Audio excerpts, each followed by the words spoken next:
जय Hind. GS study ए60 में आपका स्वागत है। दोस्तों, आज हम पढ़ेंगे यूपी ट्रिपल एस सी पेट 2025 के लिए महत्वपूर्ण बहुविकल्पीय प्रश्न, जो कि सारे क्वेश्चन हमारे गौतम बुद्ध से रिलेटिव रहेंगे। और यह हमारी यूपी ट्रिपल एस सी पेट की 18वीं क्लास है। इसके पीछे भी हम लोग क्लास 6 से 7 क्लास देख चुके हैं, कर चुके हैं। तो आप लोग अगर सारी क्लास नहीं देखना चाहते हैं तो सिर्फ क्लास जा करके आप लोग कौन सा देखेंगे, क्लास 15 देख लीजिए, ठीक ना। सारे क्वेश्चन के आंसर आप लोगों को वहीं से मिल जाएंगे। और क्लास में आप लोग बने रहिए और एक एक क्वेश्चन को ध्यान से देखते चलिए, सुनते चलिए। जिस भी क्वेश्चन का आंसर आ रहा है तुरंत कमेंट बॉक्स में हमको बताते भी चलिए। अगर चैनल पर पहली बार आए हैं तो चैनल को सब्सक्राइब कर लीजिए जब तक आप लोगों का सिलेक्शन नहीं हो जाता है। जैसे ही सिलेक्शन हो जाएगा आके अनसब्सक्राइब मार दीजिएगा, कोई दिक्कत नहीं है, ठीक ना। और लास्ट में अपना स्कोर जरूर बताइएगा कि आप लोगों का स्कोर कितना सही हुआ है। अब देर न करते हुए क्लास को शुरू करते हैं और देखते हैं कि हमारा पहला क्वेश्चन क्या दिया है।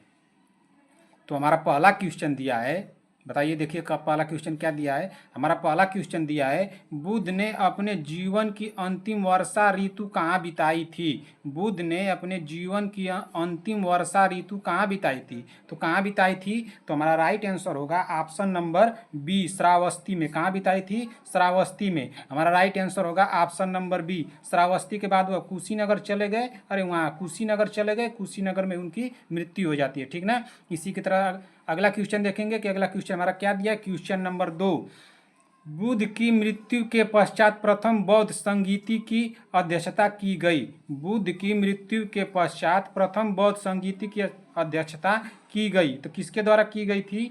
तो हमारा राइट आंसर होगा ऑप्शन नंबर ए, महाकश्यप द्वारा। किसके द्वारा, महाकश्यप द्वारा।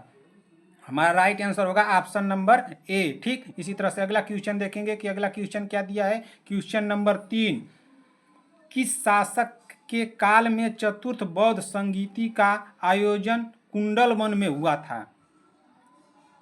किस शासक के काल में चतुर्थ बौद्ध संगीति का आयोजन कुंडलवन में हुआ था। तो किसके शासनकाल में हुआ था, तो हमारा राइट आंसर होगा ऑप्शन नंबर सी, कनिष्क के। किसके, कनिष्क के। हमारा राइट आंसर होगा ऑप्शन नंबर सी। कुंडलवन कहाँ पड़ता है, तो कुंडलवन कश्मीर में पड़ता है। कहाँ पड़ता है, कश्मीर में, ठीक ना, कश्मीर में, ठीक। इसी तरह से अगला क्वेश्चन देखेंगे कि अगला क्वेश्चन क्या दिया। क्वेश्चन नंबर 4,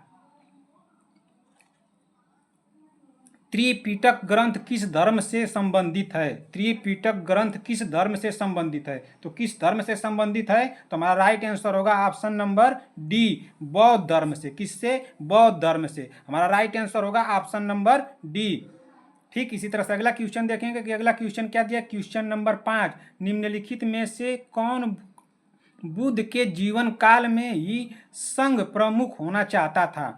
निम्नलिखित में से कौन बुद्ध के जीवन काल में ही संघ प्रमुख होना चाहता था। तो कौन होना चाहता था, जल्दी से कमेंट कीजिए, कौन होना चाहता था। तो हमारा राइट आंसर होगा ऑप्शन नंबर ए, देवदत्त। कौन होना चाहता था, देवदत्त। हमारा राइट आंसर होगा 5 का ए, ठीक। इसी तरह से अगला क्वेश्चन देखेंगे कि अगला क्वेश्चन क्या दिया। क्वेश्चन नंबर 6, बौद्ध संघ में भिक्षुणी के रूप में स्त्रियों के प्रवेश की अनुमति बुद्ध द्वारा दी गई थी। बौद्ध संघ में भिक्षुणी के रूप में स्त्रियों की प्रवेश की अनुमति बुद्ध द्वारा दी गई थी। तो कहाँ दी गई थी, तो हमारा राइट आंसर होगा ऑप्शन नंबर बी, वैशाली में। कहाँ पे, वैशाली में। हमारा राइट आंसर होगा ऑप्शन नंबर बी, ठीक। इसी तरह से अगला क्वेश्चन देखेंगे कि अगला क्वेश्चन क्या दिया। क्वेश्चन नंबर 7, क्वेश्चन नंबर 7 पढ़िए क्या दिया है। सर्वप्रथम स्तूप शब्द कहाँ मिलता है। सर्वप्रथम स्तूप शब्द कहाँ मिलता है, तो कहाँ मिलता है, तो हमारा राइट आंसर होगा ऑप्शन नंबर क्या होगा, ऑप्शन नंबर सी, ऋग्वेद में। कहाँ मिलता है, ऋग्वेद में। हमारा राइट आंसर होगा ऑप्शन नंबर सी, ठीक। इसी तरह से अगला क्वेश्चन देखेंगे कि अगला क्वेश्चन क्या दिया। क्वेश्चन नंबर 8, गौतम बुद्ध को एक देवता का स्थान किस राजा के युग में प्राप्त हुआ। गौतम बुद्ध को एक देवता का स्थान किस राजा के युग में प्राप्त हुआ, तो किस राजा के युग में प्राप्त हुआ था, तो हमारा राइट आंसर होगा ऑप्शन नंबर डी, कनिष्क। किसके, कनिष्क में। हमारा राइट आंसर होगा ऑप्शन नंबर डी, ठीक। इसी तरह से अगला क्वेश्चन देखेंगे। क्वेश्चन नंबर 9, निम्नलिखित में से कौन से शासक ने बौद्ध मत के विस्तार योगदान नहीं दिया। निम्नलिखित में से कौन से शासक ने बौद्ध मत के विस्तार योगदान नहीं दिया? तो कौन नहीं दिया था? तो हमारा राइट आंसर होगा ऑप्शन नंबर सी। ये तो बहुत आसान है, पुष्यमित्र शुंग ने। कौन दिया था? पुष्यमित्र शुंग ने। हमारा राइट आंसर होगा ऑप्शन नंबर ए। ठीक इसी तरह से अगला क्वेश्चन देखेंगे कि अगला क्वेश्चन क्या दिया है। क्वेश्चन नंबर 10, क्वेश्चन नंबर 10 पढ़िए क्या दिया है। निम्नलिखित ना, निम्नलिखित होगा यहाँ पे, निम्नलिखित ना, निम्नलिखित में से किस नगर में बौद्ध सभा आयोजित की गई थी? निम्नलिखित में से किस नगर में बौद्ध सभा आयोजित की गई थी? तो कहाँ की गई थी? तो हमारा राइट आंसर होगा ऑप्शन नंबर बी, राजगृह में। कहाँ पे? राजगृह में। हमारा राइट आंसर होगा ऑप्शन नंबर बी। ठीक इसी तरह से अगला क्वेश्चन देखेंगे कि अगला क्वेश्चन क्या दिया है। क्वेश्चन नंबर 11, क्वेश्चन नंबर 11 पढ़िए। अनात्मवाद सिद्धांत है, अनात्मवाद सिद्धांत है तो किसका है? तो हमारा राइट आंसर होगा 11 का ऑप्शन नंबर सी, बौद्ध दर्शन का। किसका? बौद्ध दर्शन का। हमारा राइट आंसर होगा ऑप्शन नंबर सी। ठीक इसी तरह से अगला क्वेश्चन देखेंगे कि अगला क्वेश्चन क्या दिया है। क्वेश्चन नंबर 12, तृतीय बौद्ध सभा किस स्थान पर बुलाई गई थी? तृतीय बौद्ध सभा किस स्थान पर बुलाई गई थी? तो किस स्थान पर बुलाई गई थी? तो हमारा राइट आंसर होगा 12 का ऑप्शन नंबर क्या होगा? ऑप्शन नंबर डी, पाटलिपुत्र में। कहाँ पे? पाटलिपुत्र में। हमारा राइट आंसर होगा ऑप्शन नंबर डी। ठीक इसी तरह से अगला क्वेश्चन देखेंगे कि अगला क्वेश्चन क्या दिया है। क्वेश्चन नंबर 13, क्वेश्चन नंबर 13 पढ़िए क्या दिया है। क्वेश्चन नंबर 13 दिया है शून्यात का सिद्धांत देने वाले बौद्ध दार्शनिक हैं। शून्यात का सिद्धांत देने वाले बौद्ध दार्शनिक है तो कौन है? तो हमारा राइट आंसर होगा ऑप्शन नंबर ए, नागार्जुन। कौन है? नागार्जुन। हमारा राइट आंसर होगा ऑप्शन नंबर ए। ठीक इसी तरह से अगला क्वेश्चन देखेंगे कि अगला क्वेश्चन क्या दिया है। क्वेश्चन नंबर 14, सप्तपर्णी गुफा कहाँ स्थित है? सप्तपर्णी गुफा कहाँ स्थित है? तो कहाँ स्थित है? कमेंट कीजिए जल्दी से।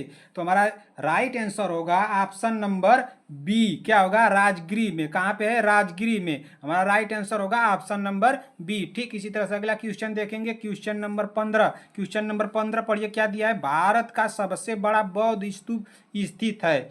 भारत का सबसे बड़ा बौद्ध स्तूप स्थित है तो कहाँ स्थित है? तो हमारा राइट आंसर होगा ऑप्शन नंबर क्या होगा?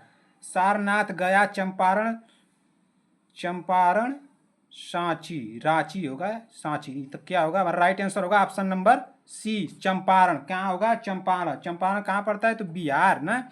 कहाँ पे? बिहार। बिहार के पूर्वी ना, बिहार के पूर्वी चंपारण ना, चंपारण, चंपारण जिले के, चंपारण जिले के सरिया में स्थित है। कहाँ पे है? केसरिया। चंपारण जिले केसरिया ना, केसरिया में स्थित है। ठीक ना? कहाँ स्थित है? बिहार के पूर्वी चंपारण जिला केसरिया में स्थित है। ठीक ना? अच्छा इसी के साथ क्लास को समाप्त करते हैं। आप लोगों से एक क्वेश्चन पूछ रहा हूँ, उस क्वेश्चन का आंसर कमेंट बॉक्स में हमको जरूर बताइएगा कि इस क्वेश्चन का आंसर क्या होगा। क्वेश्चन है कि बौद्ध धर्म में त्रिरत्न कौन से हैं? बौद्ध ना, बौद्ध धर्म ना, बौद्ध धर्म में त्रिरत्न ना, त्रिरत्न कौन से हैं? ठीक ना? त्रिरत्न कौन से हैं? इस क्वेश्चन का आंसर आप लोग कमेंट बॉक्स में हमको जरूर बताइएगा कि बौद्ध धर्म में त्रिरत्न कौन से हैं। इसी के साथ क्लास को समाप्त करते हैं। क्लास आप लोगों को कैसी लगी? अगर क्लास अच्छी लगी हो तो लाइक कीजिए, अपने दोस्तों में शेयर कीजिए। अगर चैनल पर पहली बार आए तो चैनल को सब्सक्राइब कर लीजिए जब तक आप लोगों का सिलेक्शन नहीं होता है। जैसे ही सिलेक्शन होगा आके अनसब्सक्राइब मार दीजिएगा, कोई दिक्कत नहीं है। और कमेंट बॉक्स में अपना स्कोर जरूर बताइएगा कि आप लोगों का स्कोर कितना गया है। ठीक ना? और अपना प्यार देना मत भूलिएगा। इसी के साथ क्लास को समाप्त करते हैं। मिलते हैं ऐसी ही क्लास के साथ, तब तक के लिए जय हिंद, जय भारत।